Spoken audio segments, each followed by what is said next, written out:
Hello et bienvenue dans une nouvelle vidéo. Aujourd'hui, je vais tester avec vous des produits du site YesStyle. J'ai passé commande donc il y a un petit moment maintenant. Je vous ai posté le haul normalement la semaine dernière. Et donc ces produits attendent dans mes tiroirs depuis des semaines maintenant. Il y en a que j'avais vraiment hâte d'essayer et d'utiliser.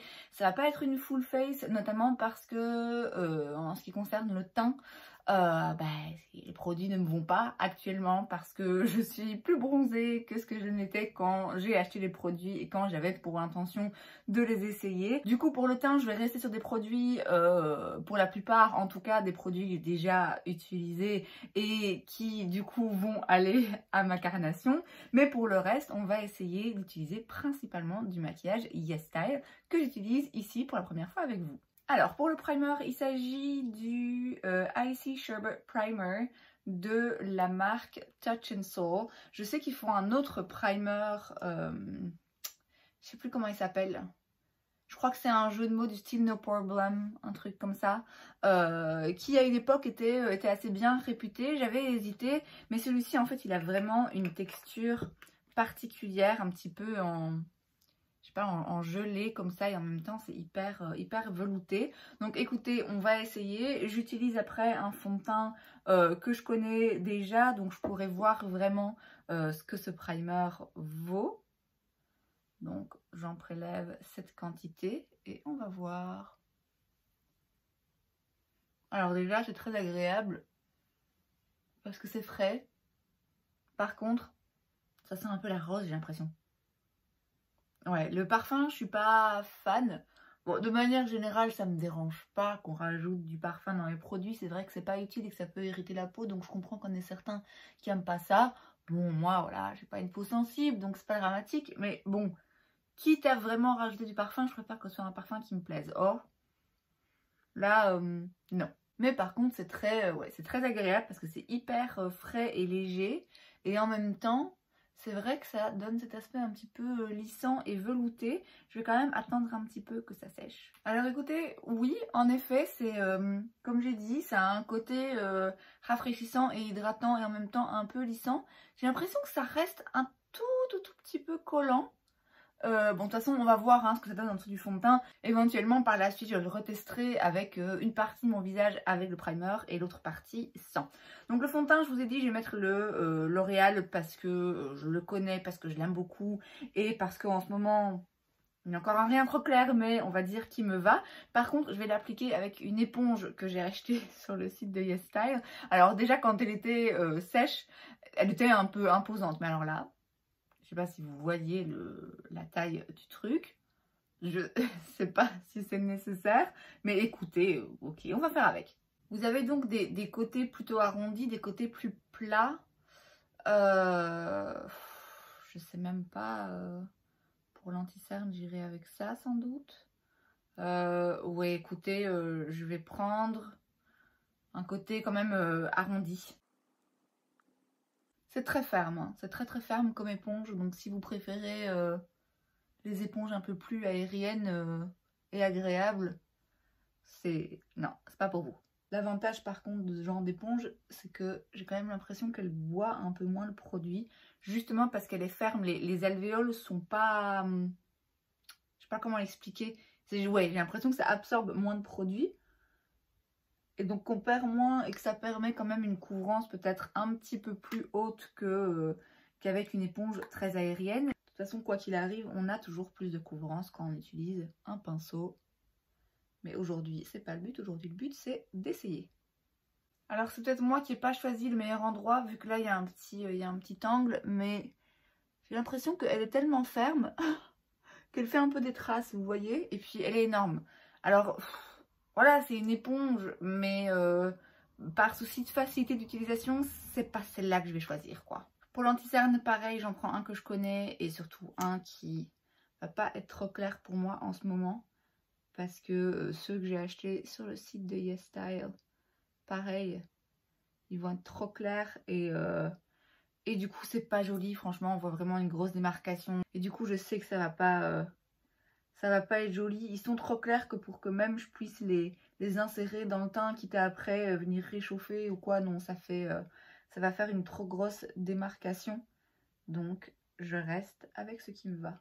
Alors, finalement, j'ai pas l'impression qu'elle boive beaucoup de produits. Par contre, comme j'ai dit, j'ai l'impression qu'elle est tellement ferme que, je sais pas, elle bouge le produit parfois un peu bizarrement quand même. Donc, ouais, aussi bien en termes de taille que de fermeté, je peux pas dire que je sois hyper fan de cette éponge.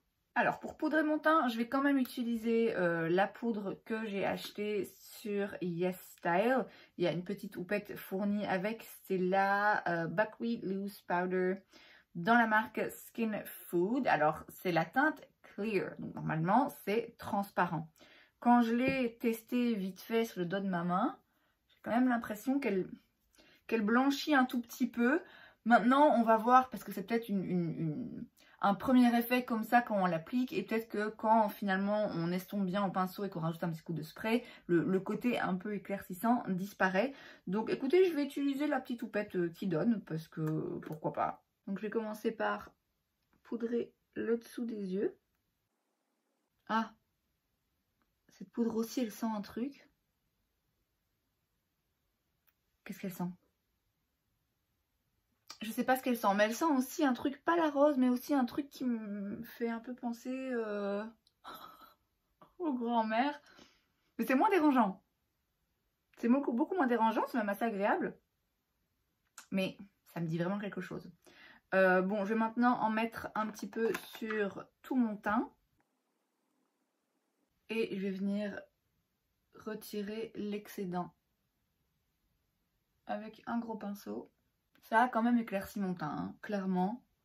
Après, bon, on verra ce qu'on peut faire, comment on peut réchauffer tout ça. Je vais d'ailleurs passer au bronzer. Pareil, il n'y a pas de bronzer, enfin j'ai pas trouvé de bronzer sur YesStyle. J'avais trouvé une petite teinte de contour, mais là en ce moment ça va pas être suffisant, donc je vais utiliser un autre produit. Je vais prendre le bronzer de chez Fenty que j'ai en mini dans la teinte Shady Biz.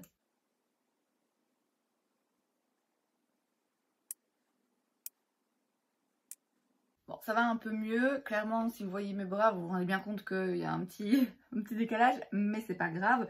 Pour le coup, on va même dire que ça m'arrange un petit peu d'avoir le teint plus clair parce que du coup, je peux tester un des blushs. C'est dans la marque de Saem. J'en ai plusieurs. Et là, j'ai celui dans la teinte Bay Pink. C'est donc un petit rosé comme ça, un peu baby pink, baby doll pink, je sais pas comment on peut le décrire, très clair. J'ai peur que ça soit un peu trop clair, mais j'ai tellement envie de l'essayer que tant pis, je l'essaye quand même. Au pire, si je me rends compte que non, mais vraiment, c'est trop clair et ça me va pas, ben, je rajoute un autre par-dessus. Bon, c'est vrai que c'est clair. Après, quand je serai pas bronzée, ça ira, hein. Mais c'est le but de ce genre de blush, c'est vraiment d'avoir un petit truc, ouais, des joues légèrement rosées comme ça. Après, est-ce que c'est fondamentalement moche? Non. Mais bon, en effet, en étant un peu plus bronzée, c'est pas hyper flatteur, pardon. Et ça met pas en valeur de la façon dont un blush doit mettre en valeur. Je vais quand même essayer par-dessus un autre de Saem. Ici, c'est la teinte Arcade Rumor. Et donc là, on est sur quelque chose d'un petit peu plus mauve. Mais bon, quand même toujours très clair. Ouais, non, ça va pas, hein. C'est trop clair, du coup, ça... C'est contre-intuitif par rapport à ce qu'un blush est censé faire. Donc, écoutez, je vais mettre un autre blush. On va donc rester sur quelque chose de rosé, mais on va relever un peu tout ça. Après, c'est joli, hein. Franchement, je vois qu'ils sont vraiment jolis parce que c'est des blushs mat, mais ils ont quand même un léger fini satiné qui est vraiment très joli sur la peau. Mais là, c'est trop clair, vous voyez. Donc, on va rajouter un blush toujours dans les tons rosés, mais un petit peu plus flashy. C'est un blush de chez Sephora dans la teinte I'm in Love. C'est un vieux blush, hein, donc je pense pas que celui-là particulièrement existe encore. C'est même sûr qu'il n'existe plus. J'ai mis tellement de blush que j'ai l'impression que finalement, le bronzer a disparu. Mais écoutez, c'est très bien comme ça. Alors, pour l'highlighter, j'ai un tout petit peu triché parce que j'ai déjà utilisé, j'ai 2 highlighters que j'ai acheté chez YesTime. Il y en a un, c'est un liquide déjà poudré, donc ça c'est mort. Et puis il y a celui de chez Kaja dans une texture vraiment très très particulière. Et hier, voilà, je l'ai utilisé sans vous. Je l'ai utilisé au doigt parce que au pinceau, en tout cas avec le pinceau que j'avais pris, ça se prélève pas. En fait, c'est une texture qui est un petit peu pâlie, je sais pas comment expliquer. C'est pas tout à fait une crème. Et d'ailleurs, je pense que ça va bien, en tout cas j'espère que ça va bien aller par-dessus les poudres. Mais c'est pas une poudre non plus, vous voyez, c'est vraiment... Il parle de bouncy, c'est vraiment ça, ça rebondit un peu. C'est vraiment une texture très intéressante. C'est une très jolie formulation parce que ça a un effet mouillé sur la peau, c'est vraiment très très beau. Donc je vais l'appliquer comme hier au doigt. Donc vous voyez, c'est hyper hyper intense. Après, si vous tapotez doucement, on n'est pas obligé d'y aller à fond. Je trouve qu'il est vraiment, il donne vraiment un effet mouillé comme ça à la peau. Il est vraiment vraiment très très très joli. En termes d'utilisation, cette texture particulière, pour moi, complique un petit peu les choses parce que comme j'ai dit, du coup, j'ai l'impression que je ne peux pas l'appliquer au pinceau, à moins d'un pinceau plus dense. Mais c'est vrai que je préférerais pouvoir l'appliquer avec mes pinceaux habituels, vous voyez, parce que j'ai mes petites habitudes. Mais c'est vrai qu'il est vraiment très, très beau et que c'est cette texture spéciale qui permet cet effet. Donc forcément, on ne peut pas avoir le beurre et l'argent du beurre, hein. Alors, pour les sourcils, j'ai tout d'abord un produit de chez Etude, c'est le Drawing Eyebrow.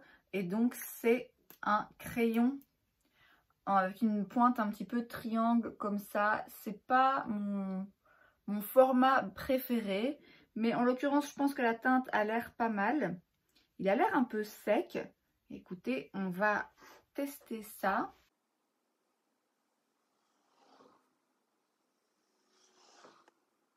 Alors la texture j'aime bien parce que c'est vrai qu'il est sec, mais je préfère un peu trop sec qu'un petit peu trop crémeux. Après la forme, c'est vrai que c'est pas l'idéal pour moi, pour être vraiment hyper hyper précis. Mais bon, l'avantage c'est que comme j'ai dit, comme il est un peu sec, même si c'est pas hyper précis, on risque pas de trop déborder non plus, hein. L'avantage aussi de ce genre de mine, c'est qu'on peut du coup la mettre comme ça sur le côté et remplir un peu plus vite et de façon un petit peu plus complète, je vais dire. Et comme c'est une texture très très oui, un peu plus sèche, c'est pas choquant, on se retrouve pas avec des sourcils trop marqués non plus. Je ferai pas ça avec n'importe quel produit à sourcils. Et là pour le coup ouais, en tout cas la couleur elle est vraiment tip top. Donc tout compte fait, c'est pas mon genre de mine préféré toujours, surtout pour la queue du sourcil, mais écoutez, en termes de texture et de couleur, on est quand même pas mal. Maintenant dans la marque Unleashia, j'ai leur Shaper Pomade Eyebrow Fixer. Et c'est donc un gel à sourcils qui est blanc, qui j'imagine sèche et devient transparent, hein. La brosse, pour ce genre de gel, la texture me paraît vraiment bien. À mon avis, ouais, il va vraiment bien tenir et bien faire coller les sourcils. La brosse serait un rien trop grande à mon goût, mais on va pas faire la difficile, on va tester comme ça. Et on va légèrement les plaquer. On va voir ce que ça donne. Écoutez, ça a l'air... Ouais, je pense que ça va tenir, hein. Je pense que ça va être hyper efficace. Après, c'est pas forcément le plus... celui qu'on sent le moins et qui se voit le moins. Vous voyez, encore que ça va, hein, il n'est pas non plus trop épais. On le sent, en tout cas pour le moment, je le sens. À voir au fur et à mesure de la journée, évidemment. Alors, pour les yeux... J'arrive pas à croire que j'ai tenu tout ce temps avec ces paillettes dans mon tiroir et que je ne les ai pas touchées. Toujours chez Unleashia, j'ai la palette Glitterpedia dans la teinte numéro 1, All of Glitter. C'est donc uniquement des teintes pailletées. Toujours très nude, très soft, mais absolument, absolument splendide. Alors, j'ai clairement envie de toutes les utiliser, mais ça va pas être possible. Je vais prendre celle-ci pour commencer. Alors, c'est des paillettes, hein, clairement. Vous savez ce que je vais faire? Attendez. Je vais écouter Sandrine, qui répète depuis des semaines d'utiliser la la glitter glue de chez NYX. Donc j'en mets un petit peu sur mes doigts. J'en ai peut-être mis un peu beaucoup. Et je vais en appliquer sur ma paupière mobile, là où je vais mettre du coup les paillettes pour éviter les chutes et puis pour les aider à tenir. Parce que c'est des paillettes pressées, mais bon, ça reste des paillettes. Hein. J'ai pas l'impression qu'il y ait une base gélifiée très intense avec les paillettes, en tout cas sans doute pas avec toutes. Donc ça va les aider à tenir et pas à disparaître et à tomber sur mon teint dans les 10 minutes. Donc je prends cette teinte juste là. Comme j'ai dit, on sent, hein, c'est des paillettes, c'est des morceaux de paillettes. On sent que c'est pas un fard. Pour le coup, en effet, Sandrine avait raison, c'est vachement efficace. Ça colle, il n'y a rien qui tombe. Et ça colle tout de suite. On ne va pas repasser 1000 fois pour que les paillettes se voient. Je vais aussi prendre un petit peu de celle-ci. Là, elles sont un peu plus... c'est un peu plus un fard. Vous voyez, c'est moins des morceaux de paillettes. Là, je vais venir plutôt vers le coin interne. Écoutez, j'ai envie de vous dire pourquoi se limiter. Donc, je vais aussi prendre... J'hésite entre ces deux-là. Je pense que je vais prendre celle-ci. Elles sont un peu duochrome en fait, je me rends compte, parce que là elles sont dorées et là elles sont roses. Donc là je vais les mettre plutôt par là. Autant y aller franchement. Hein. Et c'est absolument splendide. Bon alors là il n'y a que des paillettes. Hein. Je pense que l'idéal ce serait quand même de faire un look complet et puis de rajouter des paillettes. Ou alors d'en mettre juste un tout petit peu, mais de façon beaucoup plus soft, parce que là, ouais, là j'ai eu envie de mettre des paillettes, mais c'est absolument splendide. Cette palette, je sais que, enfin, elle est juste magnifique, quoi. Elle est vraiment très très belle. Bon, alors si vous aimez pas les trucs pailletés et lumineux, ça va pas vous plaire, mais si vous êtes comme moi, ouais, c'est le genre de palette. Seule, on peut pas en faire grand chose, à part juste mettre un petit peu de paillettes dans toute légèreté sur la paupière mobile.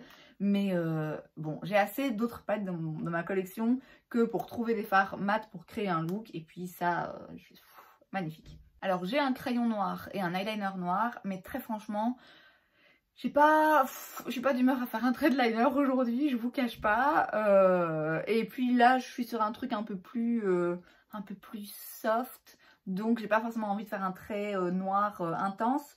Donc je vais pas les tester aujourd'hui. Par contre j'ai un mascara, j'ai même deux mascaras. J'ai tout d'abord le Curl Fix de la marque Etude. C'est donc un mascara où vous avez deux côtés de la brosse en fait. Vous avez le côté un petit peu plus grand qui a une brosse en forme de sapin. Et quand vous le retournez, vous avez du coup quelque chose de plus droit. Donc je vais déjà recourber mes cils. Et on va donc essayer ce mascara. Je sais pas trop par quel côté le prendre. On va bien voir. Je commence avec le côté plus fin. Bon, je vais prendre le côté plus épais.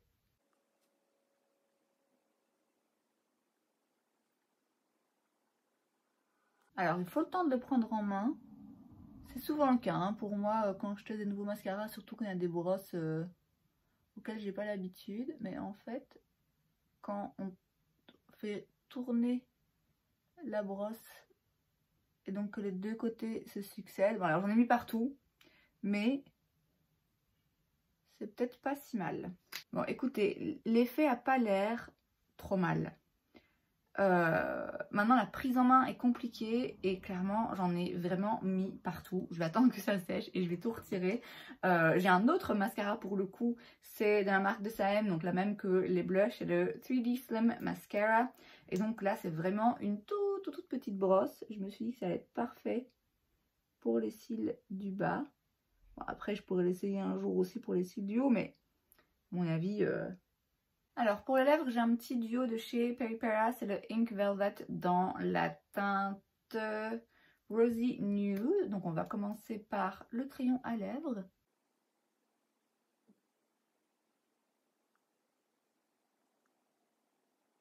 Et maintenant le rouge à lèvres, je crois que c'est une encre. Hein. Enfin c'est un rouge à lèvres liquide mat a priori, mais Je pense quand même que le but c'est que ça laisse une encre sur la peau. On va bien voir. Ah, c'est hyper agréable. C'est une texture un peu veloutée. Mais quand on le frotte comme ça, c'est quand même un peu frais. Très agréable, je trouve. Très joli effet. Mat, mais pas... ça n'a pas un effet asséchant où vous voyez, on voit tous les petits défauts. Fini un peu velouté. Ça a très bon goût. J'arrive pas à savoir ce que c'est.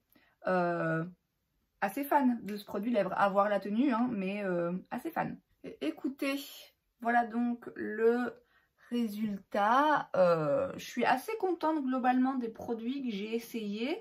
C'est des textures différentes que j'avais pas dans ma collection. C'est des formulations, je trouve, intéressantes, très agréables. Je vais évidemment continuer de les tester hein, avec d'autres produits, etc. Mais comme ça, en première impression, je peux déjà dire que la base, j'aime beaucoup l'effet. L'expérience sensorielle est assez agréable. Bon, c'est vrai qu'il y a quand même beaucoup de bases où concrètement, finalement, on se rend compte que ça fait pas forcément un effet hyper différent, mais au moins c'est agréable et je sens quand même que ça a hydraté ma peau et que ça l'a un peu lissé. Bon, à voir, hein, faire le test évidemment, comme j'ai dit, de voir avec uniquement une partie du visage si vraiment ça fait quelque chose ou pas, mais pour le moment je suis assez fan. La poudre a l'air pas mal, elle blanchit un petit peu quand même, après la texture est pas désagréable et j'ai l'impression qu'elle matifie bien, elle lisse bien, mais elle n'a pas trop d'effet poudre non plus. Donc ça, je pense que ça peut s'avérer intéressant. Les blushs, bon, ils sont splendides, mais malheureusement, en ce moment, voilà, je savais qu'ils allaient pas m'aller, je voulais juste les essayer. En tout cas, en termes de fini, je suis assez fan parce que c'est pas complètement mat, mais c'est pas non plus lumineux. Ça a vraiment un effet satiné très joli sur la peau. L'highlighter, vraiment, je le trouve magnifique, vraiment magnifique. La seule chose que je regrette un peu, mais en même temps, je trouve ça aussi intéressant d'avoir une texture différente, c'est que la texture fait que le prélever au pinceau, c'est un peu plus compliqué. Or moi, c'est voilà, c'est dans mes habitudes. Après, rien de compliqué à utiliser son doigt, hein. C'est même plus simple et plus avantageux, j'imagine, pour pas mal de consommateurs. Donc ça, vraiment, très jolie texture et un très joli fini. Pour les sourcils, il faudra évidemment voir au fur et à mesure de la journée ce que ça donne, mais j'ai des très bons espoirs pour le gel à sourcils. J'ai l'impression qu'il va vraiment bien les faire tenir. Et le crayon, même si pas ma forme de crayon préférée, j'aime beaucoup la texture parce qu'il est sec, il me fait un peu penser au Anastasia. Et la couleur là est vraiment top. Donc rien que pour ça, vraiment un top. La petite palette, là j'allais dire la palette de fard à paupières, mais bon c'est une palette de paillettes hein, clairement. J'aime beaucoup le fait qu'il y ait différentes textures en fait. Qui est des paillettes, donc celles que j'ai mis qui sont vraiment des petits morceaux de paillettes. Il y en a aussi, donc toujours des paillettes mais un petit peu plus épaisses avec des formes un petit peu différentes. Et il y a des fards qui sont plutôt des fards pour le coup juste très lumineux, très pailletés mais qui gardent une base poudreuse. Vraiment, elle est splendide. En même temps, voilà, je savais que j'allais l'aimer. Peu importe si c'est des paillettes qui tiennent hyper bien. Bon, en l'occurrence, là, avec la base, je pense que ça va aller. Mais juste, elles sont splendides, elles se prélèvent bien, donc vraiment ça je suis hyper fan. Les mascaras, alors le mascara que j'ai utilisé sur mes cils du haut, je pense que l'effet va me plaire, faut juste que j'arrive à le prendre en main et à pas m'en mettre partout, mais je reste sur la réserve pour le moment. Et celui pour les cils du bas, bon, c'est rien d'hyper révolutionnaire ou de absolument dingue. Mais pour le coup, je pense que ça peut s'avérer utile. Les produits lèvres, pour le moment, j'aime assez. Alors, j'ai pas l'impression que ce soit sans transfert. Mais c'est pas grave, c'est pas quelque chose que je recherche particulièrement. Par contre, la texture est hyper agréable. Ils ont vraiment des produits ici dans les produits que j'ai choisis avec des textures spéciales, que ce soit le primer, l'highlighter ou le produit pour les lèvres. Il y a vraiment quelque chose de très agréable, je trouve, à l'application. En tout cas, je dirais que mon seul bémol, c'est l'éponge. Parce que, bon, déjà parce qu'elle est énorme, elle est absolument énorme. Et en plus, elle est un peu trop ferme. Donc, ouais, pas sûr que je sois fan de l'éponge. Bon, ce sera à réessayer, mais là, comme ça, l'utilisation, c'était pas mon type d'éponge préféré. Mais à part ça, franchement, j'ai vraiment des hauts espoirs pour pas mal de ces produits. Donc, j'ai envie de vous dire que c'est un succès. Et c'est donc tout pour cette vidéo. J'espère que ça vous a plu. Si c'est le cas, n'hésitez pas à laisser un like. Vous pouvez aussi vous abonner à ma chaîne parce que c'est gratuit, donc pourquoi pas. Et moi, je vous vois la prochaine fois. Bye!